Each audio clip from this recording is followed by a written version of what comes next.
got your take on your philosophy on failure and success, and then kind of the emotional tie-in there with what it in situations where you actually experience sort of mistake or failure, and how you dealt with that.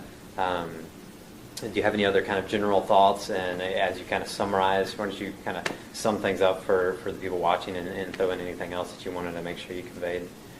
Yeah, and I guess to tie back and connect some dots, like you said earlier, even the reference to the departing business partner and the vision casting and getting that clear is still addressing failure on some level when you think about it, because I think it could easily be observed from the outside as a failure. And we both are agreeing that that's not necessarily the case. It's actually a form of success to be able to say, hey, you know what, that's great that you made your vision clear enough that someone saw that they're not in agreement with it. Yeah, no, absolutely. So I think that's to the point of kind of summarizing the philosophy of failure. I think it is really contextual. In what context is it failure, and in what context is it not a failure, depends on how sort of micro or macro you're looking at it. So in the moment, a business partner leaving the business could feel like a pretty massive failure, like, oh, this is going to be so sucky from here on out. And it's like, we've been able to bounce ideas off of each other, now the person is gone, and that sucks. But then you pull out to a more macro level and you look at it and you go,